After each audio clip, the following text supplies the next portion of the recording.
Buenas noches, gracias por continuar en la señal de Costa Rica Noticias. Estamos con programación en vivo. Soy Ernesto Rivera y a las 8:02 de la noche voy a conversar con uno de los diputados que más énfasis está haciendo por reducir la tasa máxima de intereses que los bancos pueden cobrar por préstamos de dinero, es decir, por establecer un monto más bajo para lo que se considera una tasa de usura. Se trata también de uno de los diputados más polémicos de la bancada oficialista, de quien el propio presidente de la República, Carlos Alvarado, ha dicho que no considera parte de la fracción oficialista. Durante la administración de Luis Guillermo Solís fue ministro de Economía y desde ese cargo estuvo a cargo de los cambios en los reglamentos que luego permitieron al empresario Juan Carlos Bolaños ingresar cemento desde China. En lo personal, cultiva el perfil bajo, pero en los últimos años ha estado en el centro de varias polémicas nacionales. Es el diputado por el Partido Acción Ciudadana, Welmer Ramos. Bienvenido al set de Costa Rica Noticias, don Welmer. Sí, muchas gracias por invitarme. Muy interesado en una serie de temas que he tratado de por vida, que es la lucha contra los monopolios que hacen que el costarricense tenga un altísimo costo para vivir en este país, que no es consecuencia ni de impuestos ni es consecuencia de salarios, sino de sistemas oligopólicos y monopólicos que le imponen al pueblo de Costa Rica precios muy altos en todo. Buenísimo, ahora vamos a ir conversando. Cuando estuve en el Ministerio de Economía, modifiqué bajo mi mandato al menos 48 reglamentos técnicos que eran obstáculos técnicos al comercio. Y eso ocasionó, claro, de que mucha gente se viera afectada y esos son enemigos que va haciendo uno durante el tiempo. Pero es la lucha que hay que dar por abaratar el costo de la vida de este pueblo. Muchísimas gracias. Vamos a las preguntas. En el tema de limitar la usura bancaria, confluyen intereses económicos enormes, gigantescos. Las ganancias netas de la banca pública en 2019 fueron de 60.000 millones de colones y las ganancias netas de la banca privada fueron de 83.000 millones de colones, según datos de la SUGEF. Con estos niveles de utilidad neta, ¿por qué cuesta tanto que bajen las tasas y que se limite la usura? Porque hay un oligopolio. ¿Qué es esto? Traduzca oligopolio para los que no sabemos tanta economía. Los que no sabemos economía, lo que hay es algunos sectores con el poder de imponerle tasas altísimas al pueblo y saben que el pueblo necesita el crédito o lo inducen a que se endeude para después cobrarle tasas altas porque hay un acuerdo tácito entre todos los actores para cobrar esas tasas tan altas. Tan es así que esas tasas permean toda la economía, desde lo que paga el Estado por la deuda interna, paga sobretasas en Costa Rica si nos comparamos con los mercados internacionales, como cuando le financian una vivienda a una persona, todos lo hacen a tasas altas y como todos tácitamente se ponen de acuerdo, entonces el costo para los costarricenses es altísimo.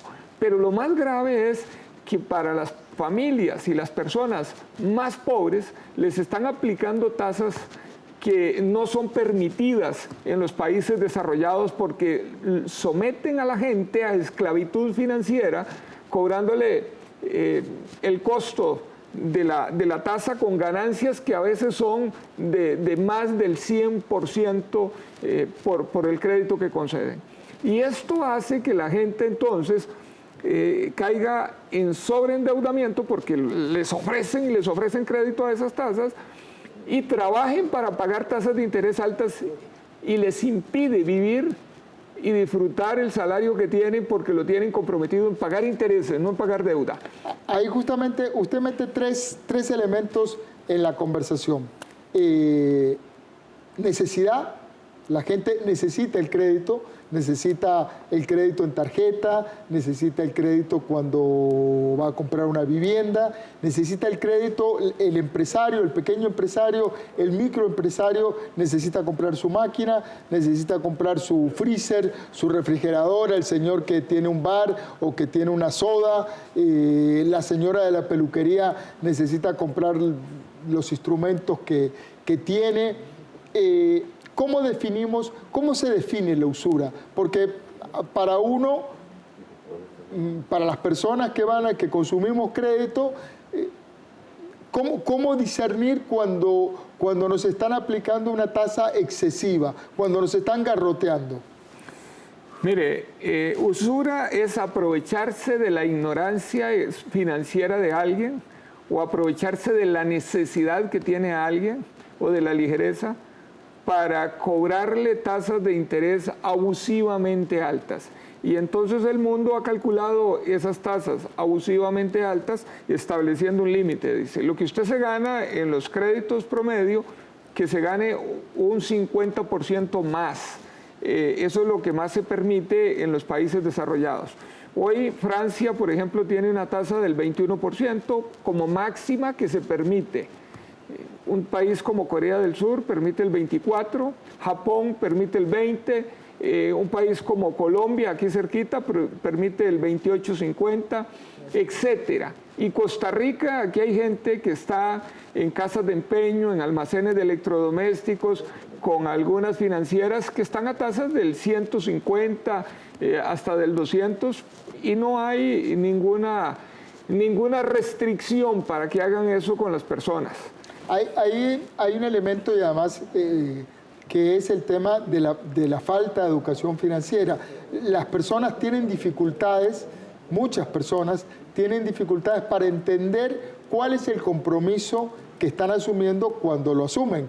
La gente necesita, se me rompió la refri o se me rompió la lavadora, voy al negocio de Casa Blanca, de línea blanca, y me voy a sacar una lavadora y me dice, no, mire, es que usted paga 25,000 pesos durante N cantidad de cuotas y no tiene la capacidad, la destreza para ver cuánto le están aplicando de interés. Sí, desde luego que esa falta de educación financiera y ser uno especialista en finanzas es aprovechada por algunos bribones para extraerle más dinero de la cuenta al pueblo. El problema serio de esto es que somete a las familias a tener un nivel de vida, de consumo inferior a lo que les da la capacidad de ingreso.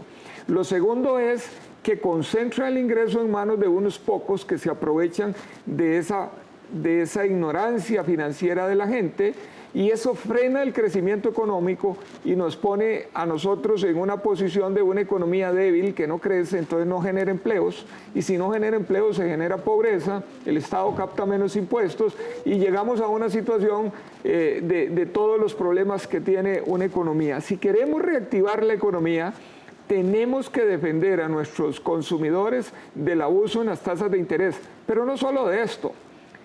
También hay un abuso en datáfonos. El costo de transar en Costa Rica por medio de datáfonos es abusivamente alto. Estamos pagando en algunos casos 35 veces de lo que pagan consumidores de Europa. El precio de los medicamentos es otra cosa que hace los precios exageradamente altos.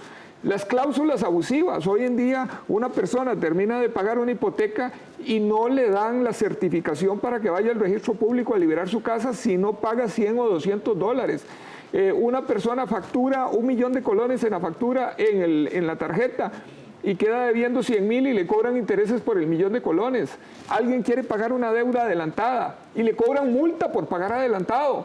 Todas esas cosas están empobreciendo a este pueblo. Esas son las luchas que hay que dar, que estoy dando y que son impopulares, porque cuando hablamos de reforma del Estado todo el mundo está de acuerdo porque el Estado no es de nadie. Pero cuando hablamos de tocar intereses particulares que están abusando del consumidor, entonces sí que hay enemigos, ¿verdad? Que no quieren que las cosas cambien. Pero si no cambiamos esto, se seguirá concentrando la riqueza, seguirá la economía postrada y seguiremos nosotros aquí teniendo el desempleo que tenemos tan alto. El contraargumento que han esbozado desde el sector bancario es que si se limita, si se limita esta tasa de usura en muy bajo, muchas personas quedarían fuera del crédito porque son demasiado riesgosas para prestarles y que más bien los perjudicaría. No es cierto. Primero, aquí hay una oferta de crédito muy grande que está a tasas de interés más bajas. Y usted me dirá, ¿y por qué hay algunos pagando tasas de interés tan altas? Porque los agarran de incautos. Esos que cobran tasas abusivas, le llevan la tarjeta hasta el trabajo, tienen una forma agresiva de ofrecer el crédito y entonces hacen que las personas incautas caigan en eso. Pero hay una gran oferta de crédito a tasas de interés muchísimo más bajas, en tarjetas, en crédito comercial, en cooperativas, y entonces no es cierto que se va a producir exclusión financiera. Si eso fuera cierto, entonces la mayoría de los estados norteamericanos que están a tasas del 20, del 16 y demás tuvieran exclusión financiera, o Francia fuera una calamidad de economía, o Japón, o cualquiera de estas, y todas tienen tasas del 20 o cercanas al 20 y no hay esa exclusión financiera. Eso es la excusa para que no cambien las cosas. Esa es la excusa para que les dejen la cancha libre y seguir abusando del consumidor en Costa Rica. Ahora, el pleito aquí es ver dónde se regulan estas tasas, porque esos sectores son muy poderosos. Ahí vamos a entrar en eso. Todos estos temas están contemplados en un proyecto de ley, sí, ¿verdad? Ese proyecto de ley, ¿en qué estado está en este momento? Mire, ese proyecto está en discusión en la Comisión de Hacendarios. Yo creo que estamos a punto de llegar a un acuerdo. Es un acuerdo político, y en política no es lo que uno quiere, sino lo que se logra consensuar entre las partes. Pero yo creo que, a pesar de que a mí no me gustan las tasas que se están logrando, sí vamos a hacer que muchos costarricenses salgan de situaciones difíciles en que están y librar al pueblo de que lo sigan sobreendeudando a tasas tan abusivas. Usted recalculó una fórmula que había, sí, porque aquí es un tema de técnicos, para sí, los legos es muy difícil decir cuál, si un 25, si un 35 y argumentarlo, o si un 50% de una tasa es lo apropiado, porque no tiene uno elementos técnicos para hacerlo. La SUGEF había propuesto una tasa, usted recalculó más o menos en 10 puntos menos porcentuales. ¿Cómo hizo ese cálculo y cómo lo justificó? Con los mismos datos de la SUGEF. Lo que pasa es que la SUGEF dice, yo quiero fijar los límites que entren todos los que hoy están dando crédito. Y entonces dice, el más ineficiente que está colocando de cada 4 créditos pierde 1. Vea, eso es una irresponsabilidad. Cuando alguien otorga 4 créditos y uno lo pierde de manera total, significa que no está haciendo un análisis del crédito, está perdiendo el 25% de la cartera. Eso no es aceptable en ninguna parte del mundo, porque los bancos operan con 10% de capital propio y el resto es plata de la gente. Imagínense que un banco esté arriesgando el 25%, lo esté perdiendo, está perdiendo no solo los recursos propios, sino los de los demás. Y entonces dicen, déjennos cobrar una tasa altísima para nosotros recuperarla. Para compensar eso y ponérsela a todo mundo por la ineficiencia de nosotros de seleccionar la gente que tenga capacidad de pago. Porque hay que prestarle a la gente que tiene capacidad de pago. El tema es que cuando hay un préstamo, hay dos partes. Hay una parte que necesita, pero en la necesidad uno acepta las condiciones que sean y muchas veces se ve impelido a tomar riesgos más allá de su capacidad. Ahí tiene que haber una institucionalidad bancaria, de crediticia, decirle, no, mire, don Ernesto, usted no puede no le da la camisa para meterse en esa deuda. Está fuera de su capacidad. Desde luego, y entonces yo sencillamente cogí el mismo modelo de la SUGEF y les dije, quitemos el 10% más ineficiente y dejemos el 90% del sector que es más eficiente y obliguemos a ese 10 a que meta eficiencia, que sea responsable. Yo creo que eso le llamamos pararnos en el percentil 90, hacer el corte con más y obligarlos a más eficiencia. pero veo que las instituciones aquí del sector financiero más bien lo que hacen es defender a todos y decir aquí no vamos a exigir eficiencia, sino que entre todos.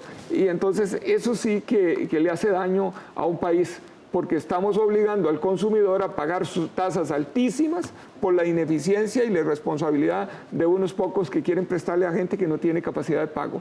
Entiéndame, prestarle a alguien que no tiene capacidad de pago es hacerle un daño, porque no es que esa plata la pierden, sino que hay dos fiadores que van a tener que ir a pagar esa deuda con las tasas de usura capitalizadas y con los costos legales que además se los van a sumar, y entonces no van a pagar la deuda, sino que van a pagar 3 veces la deuda. O la persona que incurrió en la deuda sin capacidad de pago va a perder su vivienda y va a quedar manchada también en el sistema financiero y va a tener que pasar muchísimos años sin poder ni siquiera poner una peseta en ningún banco porque está embargado. Veamos escenarios. Actualmente, ¿en dónde está puesto la varilla de la tasa de usura? ¿En dónde propone la SUGEF? ¿Y en dónde están decidiendo ahora en la comisión colocarla? Cálculos bien hechos de nosotros darían que Costa Rica la tasa de usura debería andar como entre el 25 y el 30%. Una tasa alta para que entren todos, no haya exclusión financiera y demás. El Banco Central en una primera instancia dijo que las tasas deberían de andar allá por el 60, pero lo que hizo fue un promedio de tasas. Bueno, después entró la SUGEF, que tomó en parte ahora sí una estructura de costos como las que habíamos propuesto nosotros, y hace un recálculo y dice debe andar por ahí del 42, por ahí. Pero metiendo ese grupo de ineficientes. Nosotros decimos es un percentil, bueno, es permitir que entren muchos ineficientes, y los proponentes, tanto don David Gurzón como mi persona y muchos otros ya, estamos diciendo la tasa debe andar ahí cercana al 35. La lucha está entre el 35 y el 42%. Sí, entonces la lucha está por ahí. Hay algunos que dicen que el microcrédito debe tener una tasa distinta, porque el microcrédito son sumas pequeñas a pocos meses y que los cobros se hacen más frecuentes. Entonces estamos también discutiendo cuál es la tasa para el microcrédito, pero hay que definir claramente qué es microcrédito, porque no pueden ser tarjetas, microcrédito, porque eso es abrir. Entonces se está negociando una tasa también que es un poco más alta, tal vez unos 10 puntos por encima de la otra tasa. Le damos un poquito de vuelta a la conversación. El PAC llegó a la Asamblea con una fracción muy pequeña. Muy pequeña. Y además surgieron diferencias muy fuertes con usted y el presidente Carlos Alvarado. El presidente ha dicho que ni siquiera lo considera parte del oficialismo. Yo creo que se equivocó. Él puede decir de la fracción de gobierno, pero del oficialismo el quien define es el partido. Y entonces, porque el partido es el Partido Acción Ciudadana. Entonces ahí hay una diferencia. ¿Cómo está su relación con el resto de la fracción y con el presidente? Yo le voy a decir eso. Con el resto de la fracción, perfecto. Trabajamos en conjunto y demás. Yo en estos temas lo que digo es, mis enemigos son los problemas nacionales. Esos son mis enemigos. El jueguillo político de andar uno peleándose con el otro, y el otro le ha hecho tanto daño a este país, pero tanto daño que yo no caigo en eso. Lo grave que tiene hoy en día Costa Rica es la calamidad que tienen muchos costarricenses. Hay más de 1 millón de gente en pobreza, y está en pobreza porque el costo de la vida es muy alto. Y entonces ese es el enfoque mío. Nadie me va a desenfocar a mí de esas luchas que yo he dado como ministro, porque tuve todos estos proyectos en la Asamblea Legislativa. Nadie me va a desenfocar a mí en las luchas por los altos precios de los medicamentos, por los costos de los datáfonos que están haciendo que muchas pulperías paguen hasta el 7% de lo que logran ingresarle, tienen que pagarlo por el costo de la usura, por las cláusulas abusivas, por la lucha que los agricultores tengan precios justos por los productos que ellos venden. Esos son mis enemigos. Ese es su norte. Ese es mi norte, y no me puedo apartar yo de ahí en el chismecillo político, porque he prometido no meterme en el chismecillo político. En el chisme lo acompaño de que no se meta, pero Usted había hecho un compromiso de renunciar a la curul si la Procuraduría de la Ética determinaba que había incurrido usted en algún acto indebido. Sí. En agosto, la Procuraduría de la Ética lo denunció a usted penalmente por presunto tráfico de influencias. Voy a decirle... ¿Por qué no renunció? No. ¿O cuál es su posición? En esto está claro. La carta que yo firmé dice que si se me prueba a mí un acto indebido, entonces yo renuncio. La Procuraduría dice que podría haber alguna relación en eso y se lo pasa al Ministerio Público para que lo investigue. Ni siquiera está diciendo, ahí hay una prueba. De nada, no está probando absolutamente nada. El código de ética del PAC, que es lo que yo debo enfrentar, dice claramente que si yo tengo alguna investigación de ese tipo, debo renunciar a la inmunidad como diputado para que se me investigue como cualquier otro costarricense. Y de inmediato lo hice. Creo ¿Usted que renunció a la inmunidad? De inmediato. Eso no tengo yo en absoluto en este momento, titubeo. Si la investigación de la Fiscalía llegara a algún punto, podría acusarlo como cualquier ciudadano, y usted no se está amparando en ningún fuero. A ningún fuero, a ninguna inmunidad. Dios guarde yo hacer eso, ¿verdad? Estoy cumpliendo con lo que dice el Código de Ética del PAC. De hecho, hay otros funcionarios del PAC que tienen algunas denuncias y demás, y lo que tienen que hacer es, si tienen algún fuero, renunciar al fuero. Yo estoy cumpliendo con eso, ¿verdad? Además, me siento tan honrado de haberme enfrentado a un monopolio del tamaño que era ese monopolio para bajar los precios en Costa Rica de los insumos de la construcción, que lo haría las veces que tenga que hacerlo. Bueno, explíquenos eso. En el fondo, toda la discusión de esta denuncia relacionada a la investigación de la Procuraduría de la Ética tiene que ver con el cementazo. El cementazo, y en la administración pasada usted fue ministro de Economía. Así es. Tuvo a su cargo cambios en el reglamento. Esos cambios, para romper el monopolio, permitieron a la postre que se importara cemento de China. Ese cemento... De donde viniera. De donde viniera. Vino de China. Y vino de China porque ya se sabía que había alguien, que era Juan Carlos Bolaños, un empresario que quería traer cemento de China.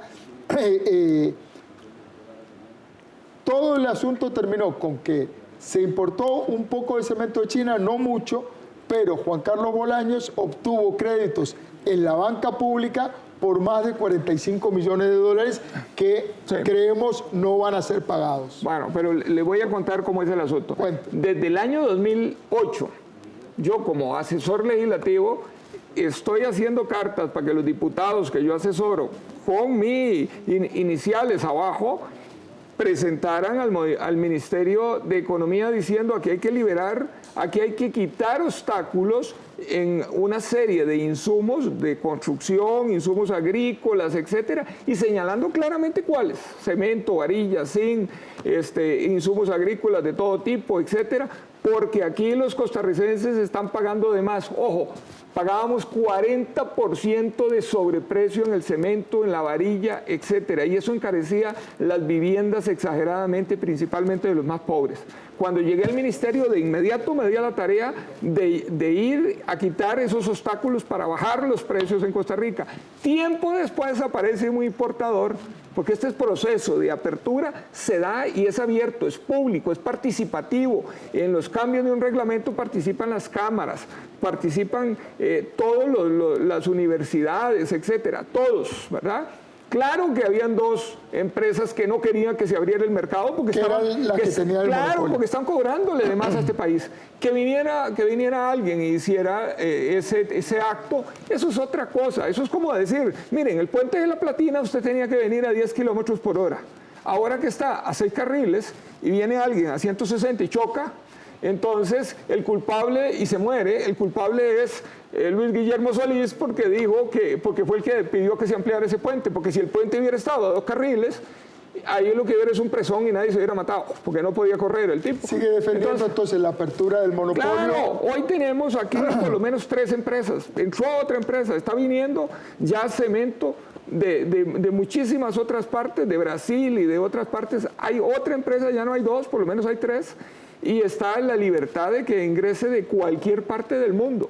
¿Le podremos cobrar a Juan Carlos Bolaño lo que le pidió a los bancos públicos? Mire, de esos señores y de ese negocio nunca me he tomado ni un aguadulce con ellos. Nunca me he tomado ni un aguadulce, ni soy cercano a ellos, ni los conozco, ni tengo nada que ver con ellos. Yo hice mi labor como ministro. Lo que pasa es que aquí esta politiquilla que tenemos en Costa Rica es una politiquilla de que si usted hace algo que afecte a alguien grande, hay que acusarlo de algo. Y hay que enlodarlo. ¿Y a quién está afectando con su trabajo, don Welmer? Yo. Sí. ¿Por qué recibe esta presión? ¿Qué intereses está tocando usted? Yo estoy tocando a que los que están usufructuando con precios elevadísimos para los costarricenses. Ya dije, en medicamentos, en tasas de interés abusivas, en datáfonos, en la formación de los precios del agro, que son totalmente injustos. ¿Usted cree que es la oferta y la demanda la que determina el precio del tomate o del chile o de la papa o de la cebolla? No, no, esos son 3 tagarotes los que le ponen el precio. Y hoy en día los productores de aguacate, por ejemplo de Los Santos, venden el kilo de aguacate a 700 colones, aguacatejas allá, y se vende a 4.800 o a 5.000 pesos en un supermercado. Y eso es justo. No, eso hay que regularlo. No fue que el mercado del café hicimos una ley para que hubiera una distribución justa del precio del café entre el exportador, el beneficio y el productor. Si eso no hubiera sido de justicia, hoy en día los cantones del área metropolitana, cafetaleros, no tuvieran el nivel de riqueza, de distribución de la riqueza que habría. Y esto hay que metérsele, y esto tiene gente que usted le va a bajar los precios. Y tiene un costo político. Claro que tiene un costo político, pero algo hay que hacerlo.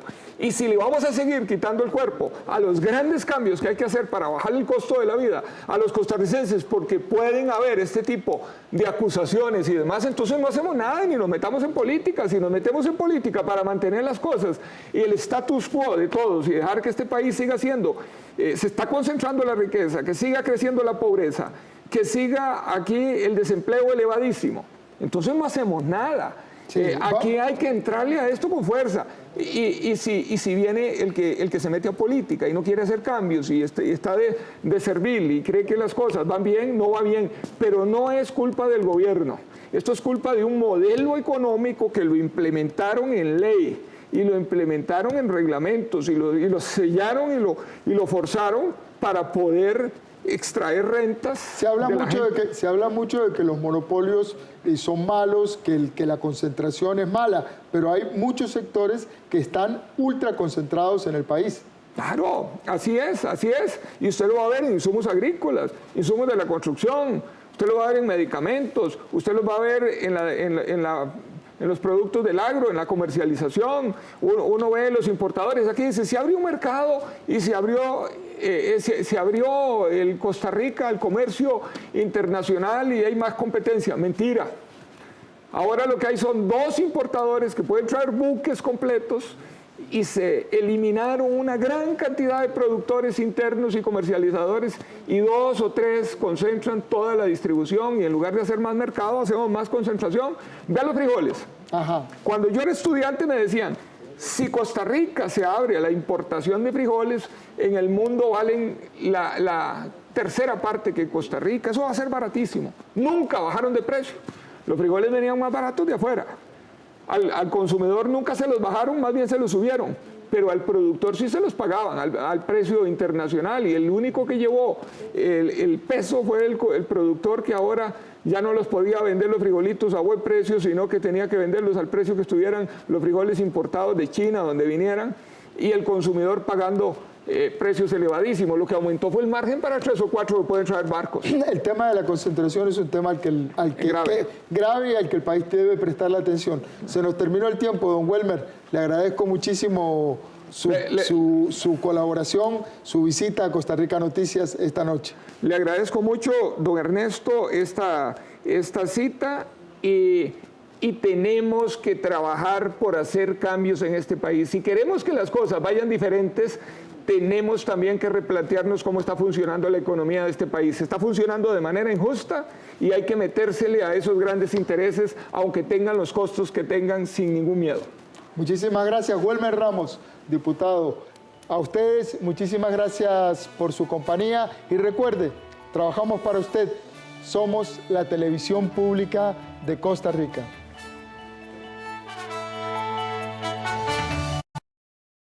La Pulpería, una serie que